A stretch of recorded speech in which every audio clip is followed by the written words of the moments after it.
kratom hearing that happened last night, where we had some fabulous advocates that showed up. We have not watched it yet, so Yeah, what you I'm see is what we're gonna very, see. very excited to see this. Yes, me too. Me too.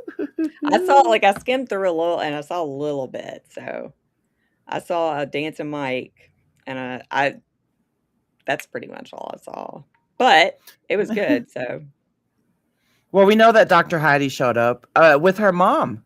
I yes, love, I love, love, love, Dr. Heidi, but I absolutely love her mom too. you got to meet her. I did.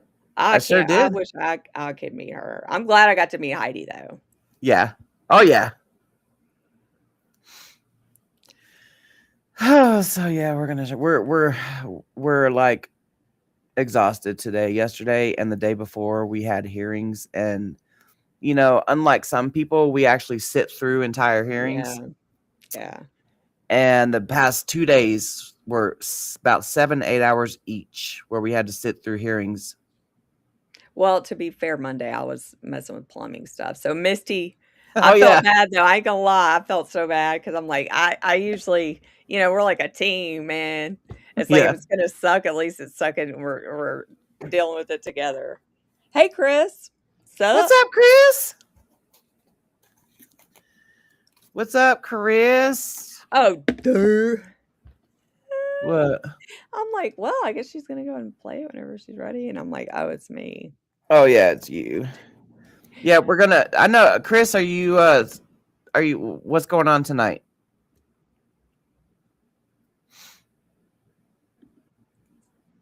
Tonight, Let me know what your tonight. plan is.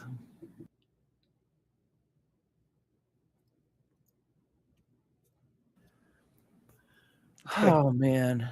Okay, so I am waiting for Montana to upload yesterday's hearing, and I am not done. I have so much more to Oh, say. yeah. I get what you're saying now, duh. Man, Okay, okay, good, Chris. Okay, good. okay. I Yeah, should I am not done with Montana because they even talked about me, but they didn't say my name, but they talked about me. yeah. And the fact that that one legislator said pretty much that, oh, he feels bad for I think he said the moms that take it or something like that. Oh man, what were his words? But he was voting against it, right? He was voting against Yeah. the regulation. And it was pretty much, oh, they just got to figure it out on their own. Oh, But yeah, he was saying, like, the moms that he was worried I can't remember either, Missy, but it was, like, pretty much saying, like, "We don't matter." yeah, we Chronic pain don't. patients and people that consume kratom literally don't matter. Yeah, I Yeah. want you guys to see the Montana hearing. I am waiting for them. But, I mean, if it was up to that committee, it'd already be banned, dude. Hmm. We Yep. had one good dude, man. He's like he said something to the effect of, "My son's 13 and I have alcohol in my house. Yeah, So, we have to at some point, we have to parent." And I'm like, "Dude, dropping facts, I bro." know. And then the other thing that he said was, because people were bringing up the fact that it costs money to regulate, and then he was like, "Well, it costs money to enforce the ban." Yes. Yeah, I really like that guy. Okay, Chris. Yeah, we're gonna watch it tonight. So, I don't know if we're gonna live stream or just record. We always have to read the room. Yeah. So, Well, and the and some of way, them we can't oh, well, that one is a live oh, never mind. I was gonna say some of them we can't because it's, not public or whatever. yeah, that's why we're waiting for the Montana to upload, because y'all need to see that crap. You need to see what we're in for. It was off the chain. I was trying And to what? like I said, where was one specific Montana advocate at? That's your state.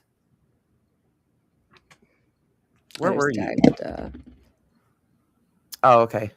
okay, cool. I just tagged Mike, Dancing Mike.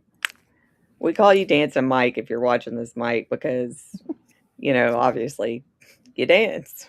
Yeah. Got some moves too, man. I wish I could dance like that. And I'm tagging Dr. Heidi also. Okay. All right, let's get this show going. Yes. Holzhauer, Aye. Jane, Aye. Kelly, Can you hear that? McBroom, Aye. Syed, Aye. White, I can hear it because I put my headphones on. Foley. Yes. Okay. Motion But passes. oh my god, it's so low. Yeah. I-23. Item Is it turned all the way up on YouTube? is a recommendation Yeah. to waive the first reading and pass the ordinance amending sections 3-3 and 3-6 of the Naperville Municipal Code to prohibit the retail. Dude, I of hate it when they have There are 4 statements of opposition and 6 written comments that were posted to the website, and we have 8 speakers on this item. 6 written comments, eh? Go ahead and call the first speakers. The first 4 speakers dude, are Carl go. Sorry, that thing wouldn't go Lindor, away. Kelly Douglas, Ari It's so Bernstein, and low. Michael Fasano. Put your Yeah. headphones on, y'all. So if you heard your name called, go ahead and proceed to the front row. The same rules apply from public forum where you're given 3 minutes to speak. The timer will be in operation located on the side dial. I think it's how they record it, or like it's like mono and not stereo or something. That's the only thing I can think, because it's First only speaker, Colin certain Mubarak. ones. Hello, and thank you for giving me the opportunity to speak today. My name is Colin Zubarik, a public policy advisor for the American Kratom Association. We're a consumer advocacy organization. I like him. Nonprofit. We do not sell any products, or we do not sell any products. I do not make sales or anything. We are just a consumer advocacy organization. So I come here today to express my opposition to Ordinance 26-0984. In your ordinance, you mentioned FDA warnings about kratom and the alleged negative effects, while ignoring the FDA's own words. On July 29th, 2025 announcement, the FDA issued its intention to ask the DEA to schedule 7-OH, while intending in their letter to not mention natural kratom leaf whatsoever, that they do not want to target natural kratom leaf. Its intention was realized in July 1st of this year, when the DEA announced its scheduling request for 7-OH in synthetic kratom products, also reaffirming the FDA's notice that it is not targeting natural kratom products. This is important for multiple reasons. One, if this product was causing opioid-like effects, deaths, damage, respiratory failure, I do not see a reality in which the DEA would intentionally carve out a provision for natural kratom products. This is again reaffirmed with other safety standards, such as the NIH new investigational drug application published June 1st of this year. In that application Do you see process, this lady's started, face? testing with human test subjects mitragynine, the primary alkaloid Yeah. within kratom, natural kratom products. What's important about the IND is that the NIH cannot begin this process without showing that mitragynine would cause undue harm on human test subjects. Respiratory failure, death, opioid effects is undue harm. They had to show a burden of proof that it would not cause. Going forward and further with the FDA, published last year was the FDA's single ascending dose finding study, in which they had test subjects have a single ascending dose study with up to 12 grams of kratom, natural kratom, healthy humans. In these tests, it found no adverse effects, no dangerous adverse effects, with only in the very late stages, 8 grams and up, showing slight nausea, which is to be expected from taking a bitter substance in such high dosage in such a small amount of time. In all these studies, it showed that kratom, natural kratom, did not produce any sort of undue harm, danger to the patients, to the tests, to just regular consumers. Natural kratom leaf products do not produce any highs, they do not produce any danger. The speaker's time is up. Thank you. Next speaker. The next speaker is Kelly Douglas, followed by Ari Bernstein. Hi, everybody. I'm Kelly Douglas. I would like to speak in support of the proposed ban on the retail sale of kratom in Naperville. As both a member of the Liquor Commission and a resident in the community, having attended Steeple Run and then Madison and Naperville North, I believe one of our most important responsibilities is to protect the public health and safety of our community, particularly when we see an emerging problem and trend and we have the opportunity to act before it becomes a larger one. For me, this issue is also personal. I have watched a close friend with young children privately struggle here in Naperville with the kratom addiction, and I've seen firsthand how something can be marketed as harmless or natural product can lead to a real dependency. And this concern goes well beyond my own personal experience. As outlined in the proposed ordinance, kratom contains compounds that can produce opioid-like effects and carry the potential for addiction. The ordinance also notes that FDA warnings involve seizures, liver damage, and potential of overdose and deaths. This should concern all of us. I also am particularly concerned about how these products are being marketed to our community. There's a prominent sign, a huge sign, of Feel Free right on the corner of Hillside and Washington next to both Highlands Elementary School and Naperville Central High School, where I personally have a 15-year-old, and many people in the community have children there as well. Regardless of how our product is characterized, large-scale marketing of a kratom-related product in such close proximity to our schools raises serious concerns about exposure, normalization, and the messages we're sending to our youth. Our young people are especially vulnerable to the marketing that makes dangerous products appear mainstream, harmless, or wellness-oriented. We should be asking whether this is the kind of product we want, prominently promoted steps away from our children. We should not wait until more families in Naperville experience the consequences firsthand before deciding that action is warranted. The ordinance before us is clear, and I believe that it is the right approach.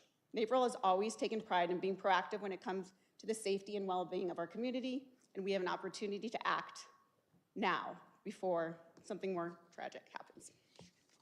Thank you. Thank you. Next speaker. The next speaker is Ari Bernstein, followed by Michael Fasano and Jim. Hi, my name is Ari. I'm a licensed clinical social worker, and I work at Mill Street Behavioral Health, which is associated with Edward Hospital.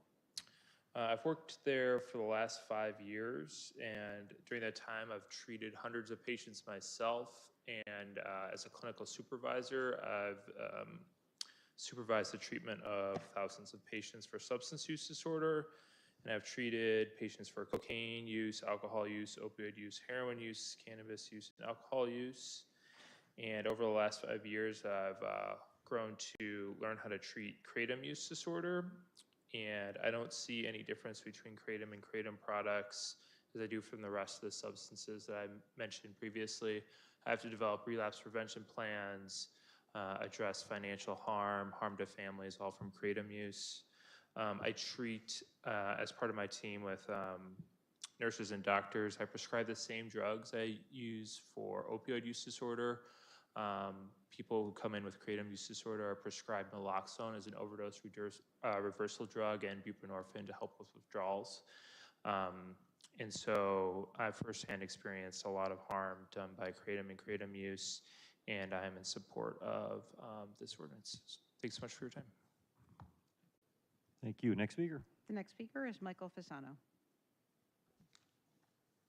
Hello, my name is Michael Fasano. I'm 40 years old. I've been consuming natural tea kratom for over 15 years on and off, mostly for chronic insomnia. Also helps with my joint pains, and at very low doses it helps with focus. I never had abuse problems with it. I've never had health problems. I'm a productive member of society, but I want to state the big issue over the past couple years, which I am really disgusted with myself. So I just want to show you something. This is natural tea kratom. This is the ground up powder. This is what I consume. Several vendors in shops in other villages sell just this. They're, they do have COAs if you can ask for them, and they, 21 and older. But unfortunately, I noticed there are a lot of gas stations and smoke shops that are selling products like this and calling them kratom. And they're selling liquid shots and all this other potent stuff, and they simply just do not care. This one says perks. And I could see why a young person, a youth person, would be attracted to something like this. And this is getting people addicted, and they're constantly have to increase the dose all the time. And when they go into rehab centers or detox centers, unfortunately, sometimes they'll say 7-OH, sometimes they'll say kratom. So it kind of gets mixed up. There's a lot of conflation, and there seems to be an issue with differentiating what is what. These pills, liquid shots, any of the gummy stuff, that potent concentrated stuff, that is not traditional kratom. This is traditional leaf kratom. And the next thing I want to add too is on the topic of regulation. I understand there's a burden of other villages may feel like that, they need to bring it to their own personal lab to test it and stuff. And I sympathize with that. But the lab testing burden falls on the responsible vendors that are doing it right, that are unfortunately getting penalized because of the bad actors. So this is from a vendor that I bought online, and there's actually a QR barcode, and when my phone's dead right now, when you scan it, it will take you to certificate of analysis reports. This literally shows you the tiny amounts of trace, like 0.00009 of the 7-hydroxy. It doesn't even have an effect on your brain. And it shows you the levels of the naturally occurring alkaloids. It also shows you it doesn't have any contaminants, yeast and mold. It tells you everything. And it shows you the company name on there. It gives you a number. You could call the number to confirm and verify the legitimacy of it. And here's another one. I don't have this product with me, but this, it shows you the product, the lot number, and everything. So I really would go for the route of regulation instead of prohibition. Thank you for letting me speak. The next speaker is Jim, followed by That was Woo, awesome, dude. Mike! Ela Webster. When he pulled out that COA, I was like, oh my gosh. Good evening. My name is Jim Surek. My children attend Naperville schools, and I spoke before this council about kratom in 2019. I'm not against regulation. In fact, I supported the council's regulation in 2019. What I think is important today is that the council distinguishes traditional kratom from newer, higher potency synthetic 7-OH products. They're not the same thing. They should not automatically be treated the same. Back in July, the Liquor Commission heard extensive testimony supporting this proposal, but did not hear a comparable testimony from those with a different perspective. Multiple speakers all on one side. Tonight, the perspective only gets 3 minutes. I'd ask the council to weigh that imbalance before taking final action, and to consider whether anyone has evaluated how the 2019 framework has actually performed. Please do not rush to broadband an ordinance, which may push people towards unregulated products. And it also, well, that's it. Thank you. Right on, Jim. The next speaker is Dr. Heidi. Dr. Heidi! Woo! Good evening, Mayor and members of the City Council. Thank you so much for allowing me to testify tonight. My name is Dr. Heidi Sikora. I'm a doctor of nursing practice, a retired nurse practitioner and healthcare executive. I volunteer as the Chief Scientific Officer for the International Plant and Herbal Alliance, but I'm here speaking on my own behalf tonight. And so I want to let you know a little bit about my story. I live with multiple rare genetic disorders, including a Chiari malformation, which means that part of my brain is below the opening in my skull and puts pressure on my spinal cord. In addition, I have a tethered spinal cord, Ehlers-Danlos, hypermobility, hereditary alpha-tryptosemia, and a few more. So I live in pain that is severe and constant.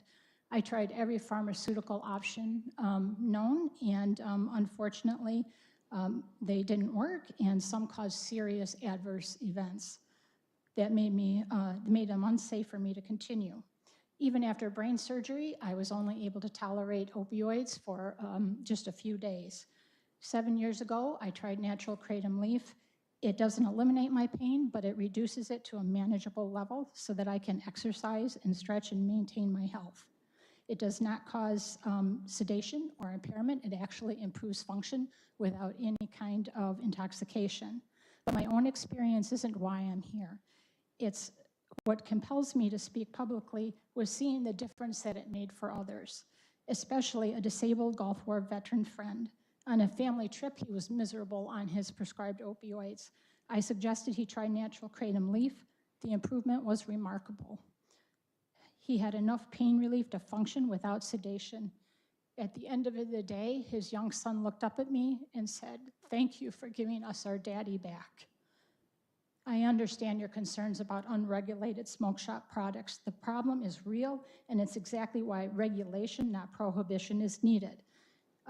As previously discussed, the DEA has already distinguished between synthetic products and natural leaf kratom. They couldn't be more different than night and day.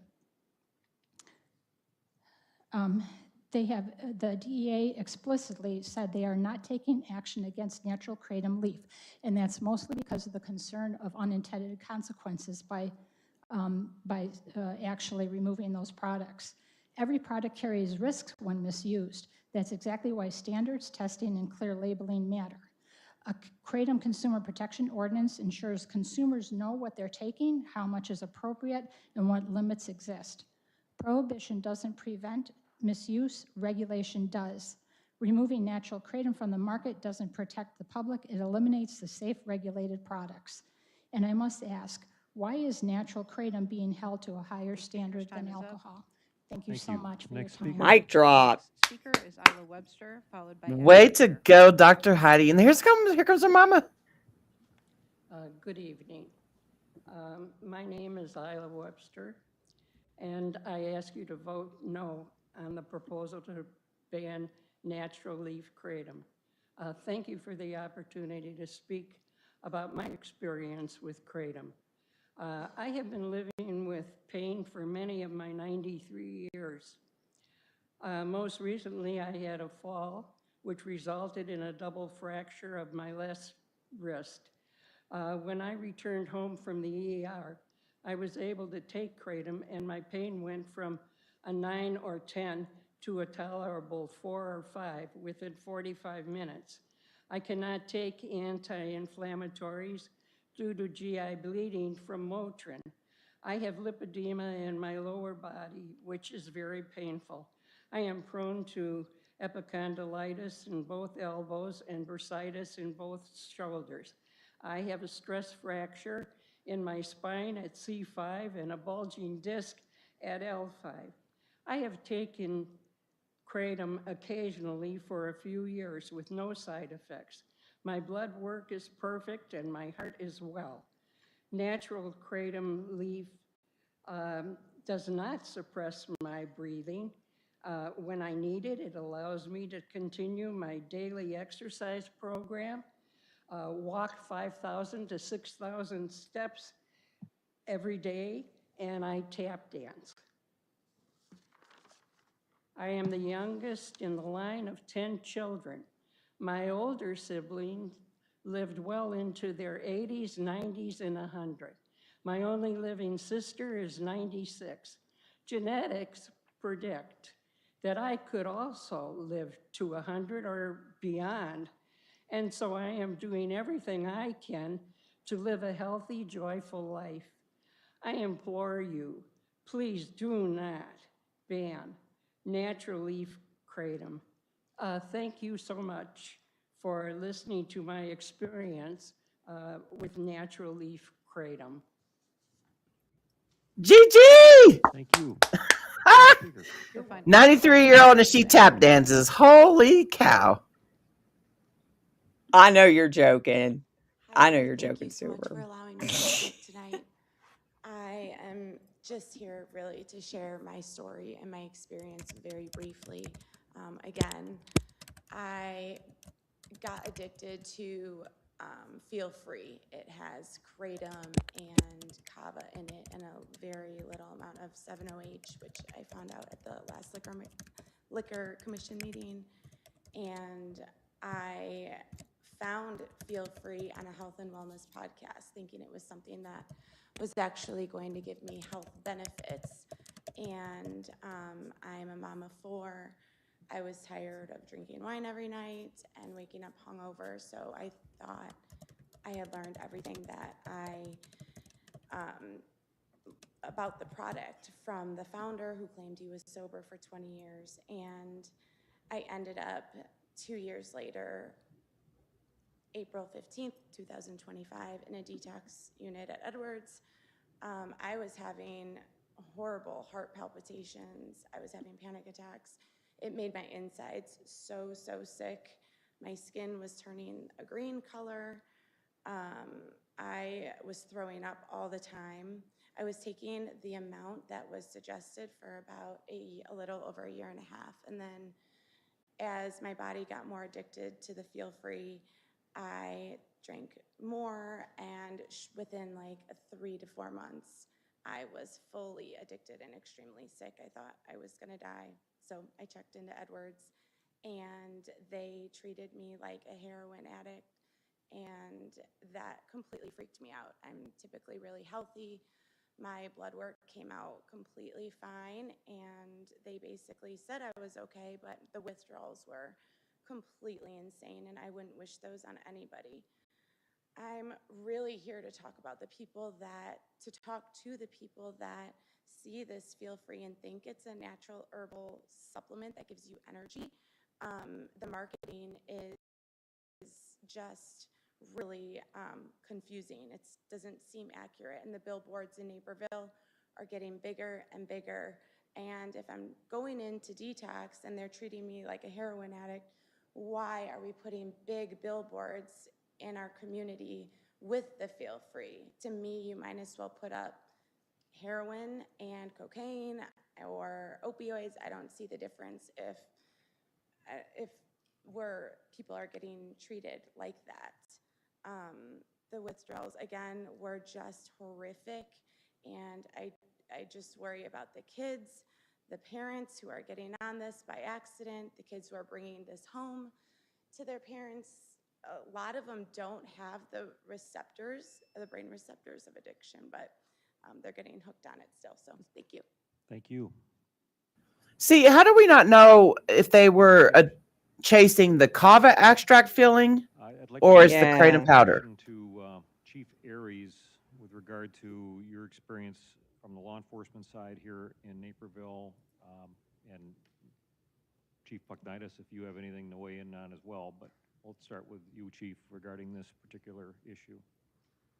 Sure, thank you, Mr. Mayor. What I can tell you is if you look at the data, I would classify this more as a public health and consumer safety issue than I would a crime issue, and our data plays out that way. What I would draw attention to from the police perspective and where it lines up with the public health perspective is in the last 4 months, we've had 4 overdoses, 1 fatal, that the coroner did attribute to kratom usage. 3 others, and then we had another mental health related call where someone was taking kratom. So we are seeing the call. So again, not necessarily criminal. We've had some theft cases where kratom is being stolen from these shops. 70H. But again, this is more a health concern and community safety concern from what we're seeing, and I think our partners next door are seeing as well. Could you comment as far as the trend this year versus in the past? Yes, and I had some data pulled up earlier. The last 2 years, the incidents we've had where we've seen kratom coming up, whether it's again from the public health perspective or the thefts, are outweighing the last, in 10 years, the last 2 years are much higher by themselves than the last 8 prior to that. Is that what you're asking there? It does. Yep. Thank you. And then Chief Pucknitis, do you have anything? Sure, Mayor. Mark Pucknitis, Fire Chief. You know, on the fire side, we see a lot of overdoses. We see a lot of substance abuses for various types. The kratom doesn't necessarily rise to any top of the list. We haven't been alerted by our people that we have seen a high call volume from kratom itself, but we do see overdoses of a variety of types. But I wouldn't say that kratom specifically is has gone up in any type of trends that we've seen. Now, I'm not saying that's not a problem, but from a response aspect, we have not seen a significant increase in any of that. Thank you. Councilwoman Jane. Thank you, Mayor. First, I just want to thank all the speakers today who came up and shared their stories. I know they're personal and not easy to share in public, but I do appreciate that you're willing to come up and share those stories. I had a couple of questions, one for Chief as a follow-up, and another one for Mr. Bernstein, if he wouldn't mind coming up. I'll start with Chief, if that's okay. Chief, for the incidents that have occurred recently, do we know, there seems to be this distinction, at least right now, between the synthetic forms of kratom and its natural forms. Do we know of the cases that came to your attention, what the source of that overdose may have been, the natural form or a synthetic form? Is that Chief Ferries? something? Yeah, I do know the coroner's report used the word mitra, need a health professional. Mitragynine, but did have kratom in parentheses in there in the report from the coroner, in the police report for that overdose. And that is referenced in another one of my cases. So to get specifically into the labs on what those substances were would be difficult. Okay. Yeah. Thank you. And Mr. Bernstein, thank you so much for coming. No problem. I couldn't decipher whether if you could comment on your experience in treating those patients and that distinction that I asked Chief about, whether through your experience and observations, if you found a trend between the natural form or a synthetic form. Oh, yeah. So I would say a majority of the patients who are coming to treatment are using the synthetic form of kratom. It's been a long-standing history that people with opioid use disorder have, in the substance use disorder community, in like more of the severe substance use disorder community, kratom is often taken by people with opioid use disorder as it's kind of like a straddling the fence between something that helps their withdrawal or an intoxicant at higher doses. My concern is primarily the synthetic, for sure, and at the same time, it's difficult for me to, I think, endorse the sale of leaf at tobacco shops. And our big problem with synthetic kratom is that once it's tested, we're seeing not a good capacity for what's being marketed as what's actually in the product.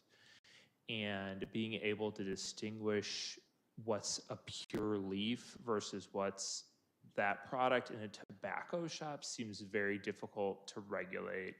And that's my concern. But to answer your question, it's the synthetic that we're seeing that people are going back 3 times a day to smoke in tobacco shops to spend $30, $40, $50 each time, up to $150 to $200 a day that I'm treating in my day program and what we're having to do detox at the hospital for. Thank you so much. You're welcome. Councilman Holzhauer. Thank you, Mayor.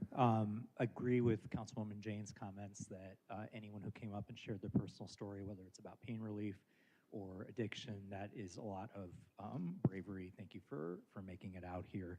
I'm particularly moved by, actually, let me just start with, I did some research regarding this issue. A colleague brought some stuff to my attention. I called our state rep because I know that Illinois is looking at a ban right now, got some perspective there, and frankly talked to some people that just have personal experience with it, just to kind of pull as many opinions as I could. Something that I really resonated with was actually Ms. Ware's comments when she was speaking earlier. So, my first job out of law school was I was a prosecutor for 4 years in the Air Force JAG Corps, right? After that, I was a defense counsel for 2 years. And so the time in our history was like 2007 to 2014. And if you know your history with drugs, that's the time when people were starting to ask questions about what were then legal sort of gray areas. Like, hey, do we notice that there's some doctors that are prescribing an awful lot of Percocet or OxyContin or whatever? It's kind of a gray area. Let's just let it slide for a while. Or, hey, there's these like new gray area drugs out there which can be helpful for some people, Spice was one of them. Bath salts, very famous case. You know, I actually heard about bath salts before people knew they were bad. I heard about them in the debate context of maybe we should let these things slide for a little while. I have represented on the defense side many clients who have stories like yours, Ashley. Young people, Benny can attest to this, he was in the military. A lot of these people still are struggling with addiction in the year 2026. I feel like if I could go back in time, my plea to the policymaking community would have been, let's slow down a little bit, let's learn, you know, and frankly be a little more restrictive. And I think particularly the fact pattern you have here, where it's like tobacco shops that are selling things that it's really hard to judge the purity on. The FDA doesn't even regulate this. It reminds me an awful lot of the stuff that I saw 20 years ago, and I'm going to vote to approve the staff recommendation. Thank you, Mayor. Councilman Syed. Thank you, Mayor. So thank you to all the speakers who came and spoke today. And I see a person, a good friend, as well as a person who has been working with the community for many, many years on substance use prevention. And Matt, who is sitting here in the audience, who works with the youth. With your permission, Mayor, I wanted to have Matt on the mic. Just wanted to speak to him. Sure. Because he has been working on substances, you know, for many years from 360 Youth Services. No, Dylan, this is from last Matt, night. sorry to put you on the spot, but I know that you have been working on this topic. So I just wanted to hear from you, Matt, practically, because you have been working in this area and in the city for many years. So what are your thoughts on this? Good evening, everyone. It's good to be here tonight. So when we talk about this particular issue, 360 Youth Services, we really focus on the youth subject matter. So we did present at the Liquor Commission meeting, and one of the areas that we focused on is that there's a lot of advertising that specifically goes to youth, whether it's the packaging, the colors, things that are brightly advertised to try to attract youth to that. In the fact that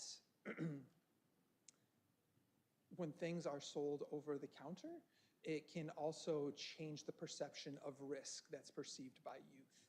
And so I can just speak anecdotally, and things that we hear very often from youth is that what they see on social media from influencers, there's been a lot of support of these products in the past. And that is something that can be very alluring to youth, something that they see a lot of.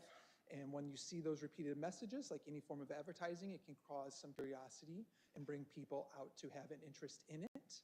So we see a lot of that on the social media front in terms of that appeal to students.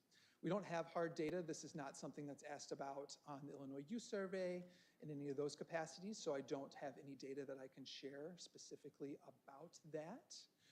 But there are concerns specifically for youth in the way that people perceive it and the reception. It's just not as well known as some of the other substances that have been talked about, cannabis, alcohol, nicotine-based products, which have a much longer history, a much more public health messaging around those pieces. Kratom does not have that same type of history, especially for our youth. Thank you, Matt. Thank you so much. Councilman White. And thank you. I'm going to support the ban as is presented by staff that's in the agenda. Because quite frankly, our top, responsibility as council, men and women up here is public safety. We talk about fire and police all the time, but when it comes to public health as well, this falls right in line with that for me. So I will support that. However, I do understand the pain, physical pain that a lot of the speakers who came up here to talk to us are experiencing. So I definitely acknowledge that, and thank you for sharing your stories, everyone. But I don't know if Dr. Bernstein, is he still here? Mr. Bernstein? I'm sorry, can you come back? We're going to make sure you get your steps in today. So, I'm also a licensed clinical social worker. I'm not a doctor. Okay, thank you. This is not a drug. It's not something that can be prescribed by a physician because my understanding it's not FDA approved. And I may be wrong, but that's my general understanding. But I guess what I'm getting at, is this something that, say, for example, a couple of the speakers got up here to discuss some of the reasons they use the substance. Is this something that between a physician or someone who may have, I don't know, a better understanding of what this is all about and have a conversation with a patient and maybe give recommendations, not a prescription, but maybe advice? Is that something that you would see as valuable or not? I wouldn't feel comfortable speaking on the like a prescriber consulting with a patient about using pure leaf kratom to address pain. Okay. I work with,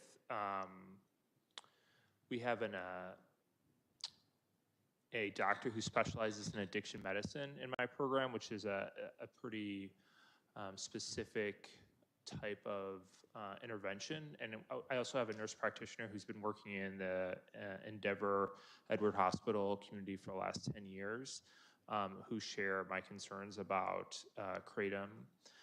But yeah, I wouldn't be able to speak about the treatment of pure leaf for pain. But thank you for asking. Okay. Thank you. Councilwoman Gibson. Thank you, Mayor. Based on the public input we've received tonight and the emails we've gotten from community members over the last week and a half, I don't think we should be waiving the first reading. My preference would be to make this a first reading and bring it back at our next meeting. I think we've heard pretty consistently from the community that there's a difference between synthetic kratom and natural leaf kratom, and these highly concentrated products that are often marketed to adolescents. I think, the natural leaf kratom and its very real purposes for pain management is also something we should consider, including as a public health concern.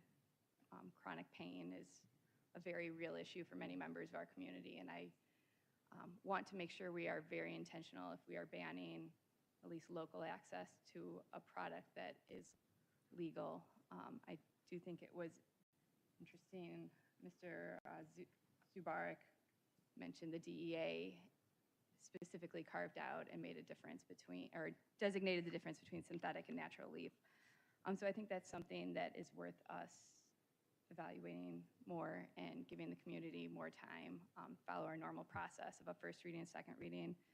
My preference, if my majority of my colleagues agree, would be to have staff come back in the next meeting, maybe with an option 1 and option 2, either a total ban or a ban on synthetic versus natural leaf, recognizing that there would need to be safeguards in place, like certificate of authenticity, and ways that we could regulate the difference between natural leaf and synthetic. I do have a question, though, about something that's come up multiple times, the marketing of this, particular billboards in town. If we were to ban kratom, either in entirety or just synthetic, would companies still be able to publicly market? Is there anything we could do about the public marketing of products that aren't allowed to be sold in our city? Mr. City Attorney. Sorry. I'd have to research that. Mr. Krieger. Thanks, Mayor. I'll take a shot at that one. Billboards are considered to be off-premise signage and therefore require council approval if they are on incorporated land. And I'm looking at you, Allison, to see if you're nodding or shaking your head. And if That dude's got some hair. So that does not apply to existing billboards. I don't know. Did that answer your question? Maybe if it's something staff could look into, if that's, if we do end up banning either synthetic or all kratom products, if there's something we could do about continued marketing of banned products in our town. Thank you. Councilman Kelly. Thank you, Mayor. I just have a few questions. I don't know who on staff might be able to answer it, if anybody, but two specific questions. One, we've heard about the difference between synthetic and natural, and I'm just curious if, do we have any concept for one of, in general, how much is being sold in the city? How many stores are selling it? What volume? Do we have any idea? And then do we have any idea of the, between the two, synthetic versus natural? Is it 90%, 10%, 50-50, just very rough ballpark? And if you don't know, that's okay, but I'm curious if you know, or if there's a way to find out. Maybe there's not, but I can briefly answer, and that is Kratom does not require a tobacco license. So while we have regulation for tobacco, where we have a number fixed of tobacco retailers in the community, Kratom does not require any sort of licensure to sell. So really no way to track it. Correct. Okay. And then a question about, I think Councilman Holzhauer and one of the speakers maybe brought up potential federal and or maybe forthcoming state regulation. I'm just curious if staff knows anything about where that, I know the write-up talked about a few municipalities, Winnetka, Plainfield, I think have banned it entirely. Do we know the status of any potential state or federal regulation on either synthetic and or natural? Mr. City Attorney, do you're No, I don't. I know that they're being considered and things are discussed. There's bills that are pending, but I don't know the likelihood or the speed at which any regulations are expected. Nothing imminent that you're aware of? I mean, I've heard that at the federal level in particular, the synthetic is getting a lot of attention, and I think there's some focus on there. It's also at the state level, but I don't know anything imminent. Okay. Thank you. Councilman Wilson. Thank you, Mayor.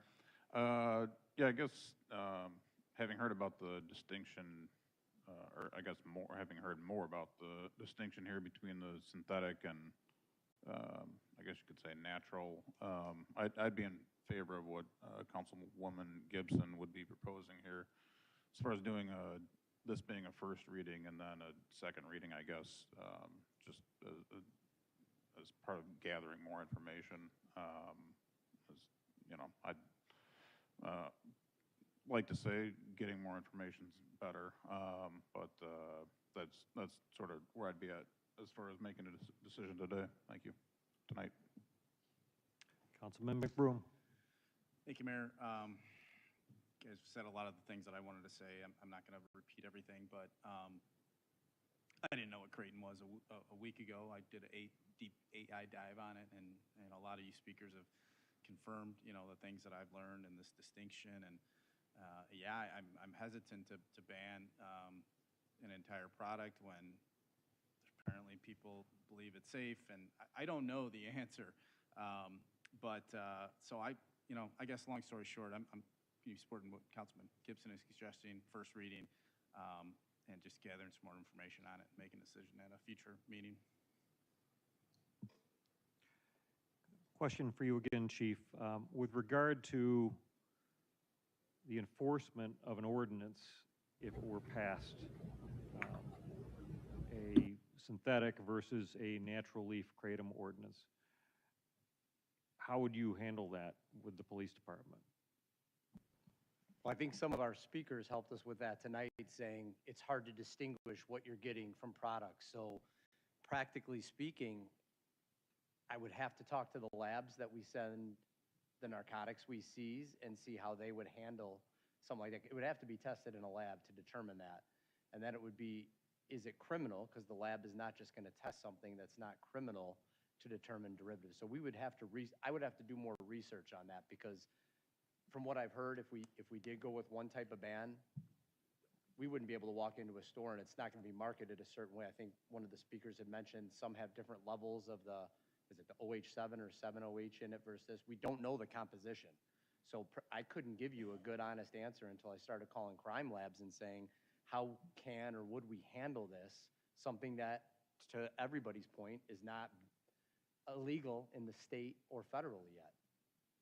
I don't know that that helped, but I don't know that I have a good answer for you at this point where we could get that done.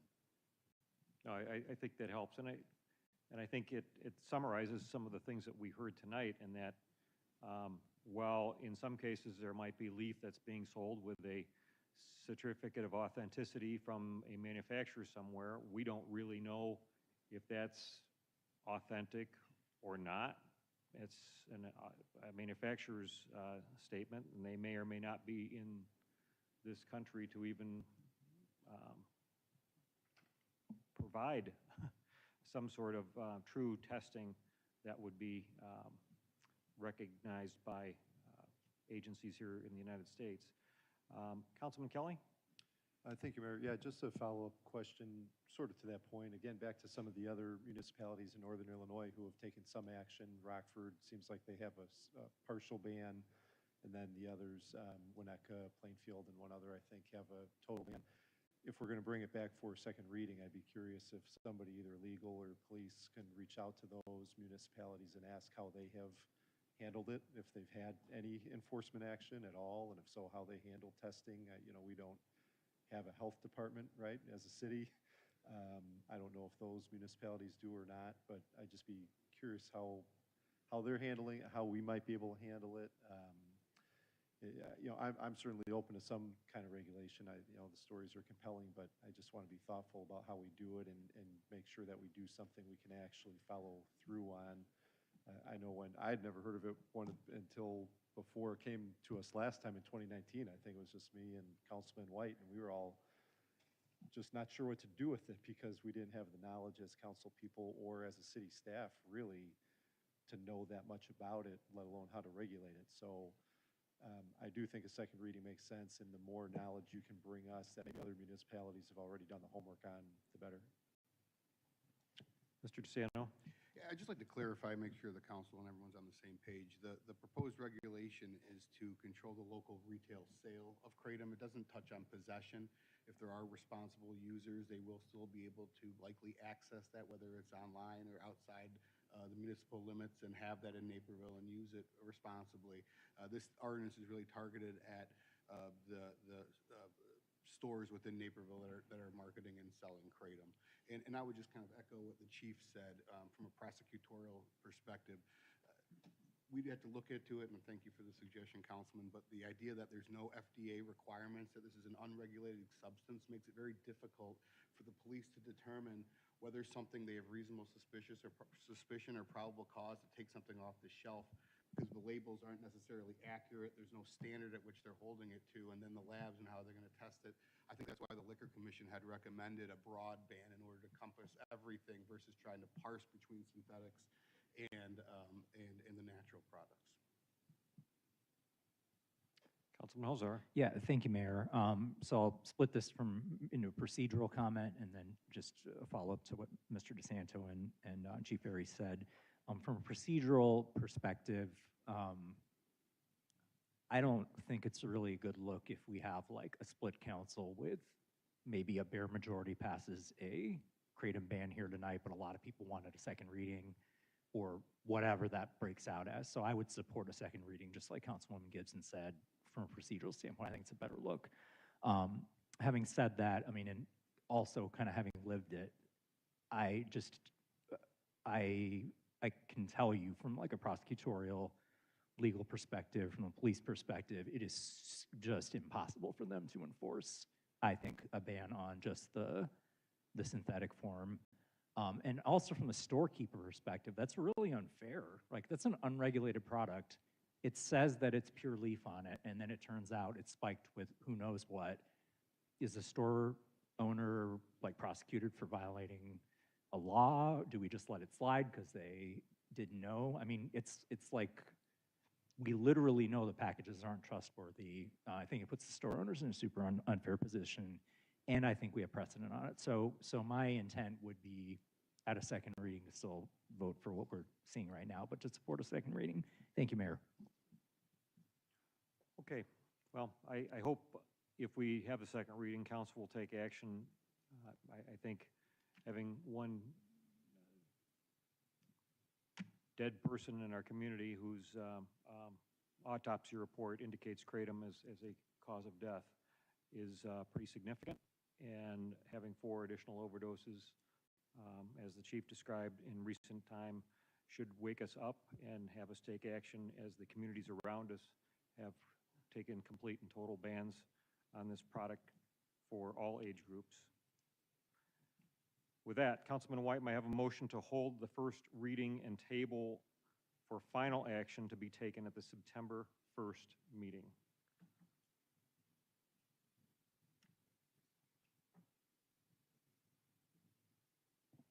Yeah, I'll just so move White. Councilman Kelly? Second, Kelly. We have a motion and a second. Roll call. Holzhauer, Aye. Jane, Aye. Kelly, Aye. McBroom, Aye. Syed, Aye. White, Aye. Wilson, Aye. Worley, Yes. Gibson. Aye. Motion passes 9-0. It'll be coming back at our September 1st meeting for the final vote. Item J1. Item J1 has one position of support that was Boo. posted to the website. It is to receive the staff report. Okay. and the public hearing to consider the annexation agreement. All right. and related Yeah, ordinances for that's, I mean, that's how a hearing should go. You know, gather up all the information, do your due diligence before you make a knee-jerk reaction. 26W021 Yeah. Northside Road is now open. Anyone who wishes Okay, we gotta go. Y'all have a